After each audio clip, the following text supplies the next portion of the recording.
एक झूठ बोला जा रहा कि 200 साल की गुलामी के बाद में 1947 15 अगस्त 1947 को हमें आजादी मिली। 200 साल की गुलामी। हमने पूछा किसकी गुलामी, तो बोले अंग्रेजों की गुलामी। हमने कहा अंग्रेजों से पहले कौन था? उससे पहले तो कोई रहा होगा, 200 साल से पहले भी कोई रहा होगा।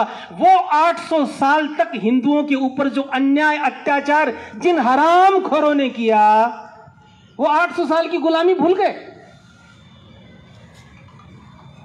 अंग्रेजों के जमाने में वो अन्याय अत्याचार हुआ ही नहीं जो उन 800 सालों में हुआ। मुझे बताइए पद्मिनी का जौहर किस समय हुआ? वो 12,000 महिलाएं जो अपने आप को जला करके खाक कर चुकी थी, उस समय कौन था? अंग्रेज थे, मुसलमान थे ना, जिनको आप विशेष समुदाय कहते हो। अब काय का विशेष समुदाय? सीधा क्यों नहीं बोलते मुसलमान?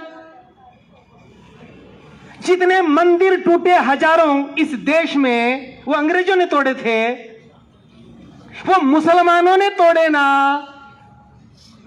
करोड़ों हिंदुओं की हत्या, एक जलियांवाला कांड आपको याद है, लेकिन आप जानते हैं जब पहला आक्रमण मोहम्मद बिन कासिम ने किया था, उस समय हिंदुस्तान की जनसंख्या थी 70 करोड़। मैं आपको बताना चाह रहा हूं, और ये आंकड़े फर्जी नहीं है। 70 करोड़ जनसंख्या उस समय थी जब पहला आक्रमण मोहम्मद बिन कासिम ने इस देश पर किया था। 70 करोड़ हिंदू उस समय देश में थे, 1000 साल पहले आज से। और जब अंग्रेज इस देश से गए, 15 अगस्त 1947 को जब अंग्रेजों ने आपके हाथ में सत्ता सौंपी, तब देश की जनसंख्या कितनी थी जानते हो? 35 करोड़। तो जनसंख्या बढ़नी चाहिए थी ना। कहां मर गए थे सब? किसने मारा उन लोगों को? वो सब के सब मुसलमानों ने मारे थे। तो वो 800 साल की गुलामी आप कैसे भूल सकते हैं? और 15 अगस्त 1947 में कोई देश आजाद नहीं हुआ। आजाद हुए केवल मुसलमान। ईसाइयों ने अपनी सत्ता 3 मुसलमानों के हाथ में सौंपी थी, शेख अब्दुल्ला, जवाहरुद्दीन नेहरू और मोहम्मद अली जिन्ना। ये लोग मिलकर के इस देश के 7 टुकड़े करना चाहते थे, लेकिन 4 टुकड़े कर पाए थे, 7 पूरे नहीं कर पाए थे। 4 टुकड़े इन्होंने 14 अगस्त 1947 को किया। देश के 4 टुकड़े किए। मैं पूरे गिनाऊंगा आपको। 7 टुकड़ों में कौन कौन शामिल थे? एक जूनागढ़ के नवाब भी शामिल थे, हैदराबाद के नवाब भी शामिल थे, मैसूर भी शामिल था। लेकिन समय से पहले भला हो आदरणीय नाथूराम गोडसे साहब का कि उन्होंने गांधी जी को स्वर्गवासी कर दिया, उनको आत्मा को शांति दे दी। नहीं तो 7 टुकड़े पूरे होते और दिल्ली तक उनकी सीमा होती। पूरा पंजाब गांधी जी देना चाहते थे। तो 4 टुकड़े 3 मुसलमानों ने मिलकर के किए, जवाहरुद्दीन नेहरू साहब, मोहम्मद अली जिन्ना और शेख अब्दुल्ला। शेख अब्दुल्ला को कश्मीर दिया गया, धारा 370 लगा करके। केवल नाम मात्र वो हिंदुस्तान में उनको दिखाया गया, लेकिन वो अलग देश था। पाकिस्तान बनाया मोहम्मद अली जिन्ना ने, और बांग्लादेश और एक हिंदुस्तान, और इन 4 टुकड़ों पर केवल मुसलमानों का शासन था। आप जवाहरलाल नेहरू को आप हिंदू समझते हो? जब उस आदमी ने कभी अपने आप को हिंदू बोला ही नहीं। वो खुलेआम हर सभा में भाषण में कहता था कि मुझे गधा कह दो लेकिन मुझे हिंदू मत कहो। ये उसके शब्द है, मेरे नहीं है। फिर बोला कि आप पंडित क्यों लगाते हो अपने नाम के आगे? पंडित तो हिंदू होते। तो कहते हैं कि मैं दुर्घटनावश हिंदू समाज में पैदा हो गया, क्या करूं, मेरा वश नहीं था। मेरी मां मुसलमान, बाप हिंदू निकल गया, लेकिन एक्सीडेंटली हिंदू पैदा हो गया, मेरी क्या गलती। और इस्लाम से इतना प्रेम था उस आदमी को कि गाय का मांस खाता था खुलेआम कह करके। तो जो गाय का मांस खाता हो, देश का पहला प्रधानमंत्री जो आपको 15 अगस्त 1947 को मिला, वो गाय की हत्या करके गाय का मांस खाने वाला था। कैसी आजादी, काय का जश्न मना रहे हो? आज भी इस देश में इस देश में 2021 में भी कई जगह तिरंगा यात्रा नहीं निकल सकती। कासगंज में तिरंगा यात्रा निकली, चंदन गुप्ता को गोली मारी ना, क्यों? किसका बुरा किया था उसने? केवल तिरंगा यात्रा ही तो निकाल रहा था। आज भी इस देश में जयपुर के कई मोहल्लों में तिरंगा झंडा नहीं फहरा सकते, वंदे मातरम नहीं गा सकते। काहे की आजादी? हिंदू कमाता है, मुसलमान खाते हैं। तुम्हारे टैक्स का पूरा पैसा उन हरामखोरों के ऊपर भारत सरकार खर्च करती है। आप कीर्तन नहीं कर सकते, उनको सारी सुविधा है। हिंदू एक शादी भी आसानी से नहीं कर सकता, और वो हमारे 25-25 पिल्ले वो लोग पैदा करते हैं केवल वोट बढ़ाने के लिए, केवल अपनी सत्ता कायम करने के लिए। किस बात की आजादी? और ये बात शायद मेरे मुंह से आपको बुरी लग रही होगी, लेकिन मैं आपसे आज से 3-4 दिन पहले वर्तमान प्रधानमंत्री नरेंद्र मोदी जी ने कहा कि 14 अगस्त विभाजन दिवस के रूप में याद करना चाहिए सबको। याद कीजिए, 14 अगस्त 1947 को 40 लाख हिंदुओं को काट करके बांग्लादेश और पाकिस्तान बनाया था।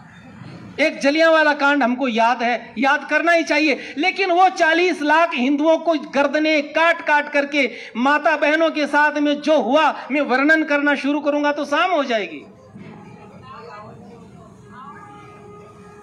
उसको आप कैसे भूल सकते हैं? मोदी जी जैसे व्यक्तित्व ने 3 दिन पहले बोला है कि इस दिन को विभाजन दिवस के रूप में आप भूलना मत। और इनके पहले एक प्रधानमंत्री थे अटल बिहारी वाजपेयी, उनकी कविता मेरे को किसी ने लिख के दी है। मैं आपको ये 4 लाइनें उनकी बोल करके सुना रहा हूं। अटल बिहारी वाजपेयी जैसे साहित्यकार, समझदार, विद्वान, ब्रह्मचारी प्रधानमंत्री ने कोई लाइनें लिखी है, और ये लाइनें उन्होंने उस दौरान लिखी थी जब 40 लाख हिंदुओं की हत्या हुई थी।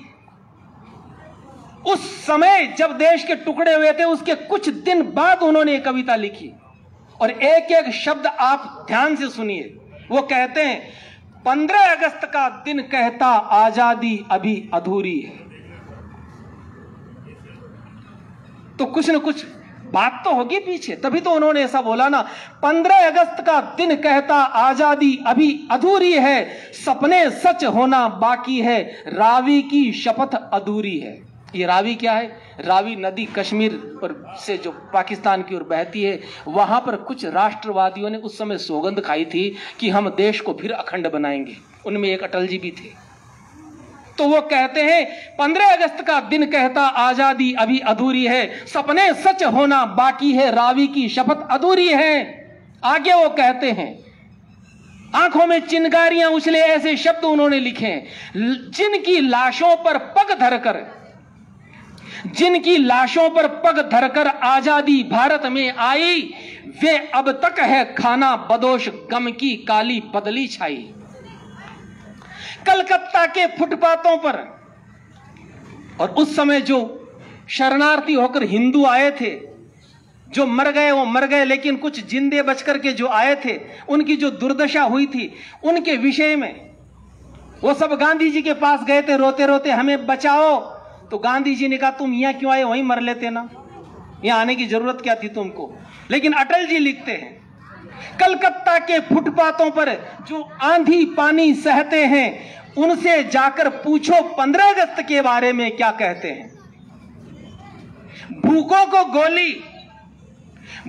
को गोली, नंगों को हथियार पिन्हाए जाते हैं, सूखे कंठों से जेहादी नारे लगवाए जाते हैं। लाहौर, कराची, ढाका पर मातम की है काली छाया, पख्तूनों पर, गिलगित पर गमगीन गुलामी का साया। बस इसीलिए तो कहता हूं आजादी अभी अधूरी है, कैसे उल्लास मनाऊं मैं। हम लोग तो मिठाई बांटते हैं इस दिन, और अटल जी कहते हैं, कैसे उल्लास मनाऊं मैं, थोड़े दिन की मजबूरी है, बस इसीलिए तो कहता हूं आजादी अभी अधूरी है। अब आगे वो लिखते हैं, बहुत बढ़िया बात लिखते हैं, दिन दूर नहीं खंडित भारत को फिर से अखंड बनाएंगे। दिन दूर नहीं खंडित भारत को फिर से अखंड बनाएंगे, गिलगित से गारो पर्वत तक आजादी पर्व मनाएंगे। तो ऐसे थोड़ी आ जाएगी वो उस टाइप की आजादी। उस स्वर्ण दिवस के लिए उस स्वर्ण दिवस के लिए आज से सब कमर कसें, उस स्वर्ण दिवस के लिए आज से कमर कसें, बलिदान करें, जो पाया उसमें खोने जाए, जो खोया उसको याद करें, जो खोया उसका ध्यान करें। तो बंधुओं, वो अवसर वापस आने वाला है। देश को चारों तरफ से, हिंदुस्तान को चारों तरफ से जिहादियों ने तो घेर ही लिया है। उधर अफगानिस्तान में भी पुनः वही जिहादी तत्व जो कुरान की आदेश से गैर हिंदुओं की गर्दन काटने के सपने देखते हैं और जो करते आए यहां आज तक, उनकी सत्ता आ चुकी। इधर से पाकिस्तान से घिरे हुए हो और उधर से बांग्लादेश से घिरे हुए, और इस देश में बंगाल करीब करीब पूर्णतया उन्हीं के दम पे चलता है। केरल में भी वही बैठे हैं और गली गली में कुरान हाथ में लिए जिहादी तुम्हारी गर्दन मरोड़ने के लिए तैयार खड़े हैं, बहन बेटियों को नोचने के लिए तैयार खड़े हैं। पाकिस्तान में जितने आतंकवादी नहीं,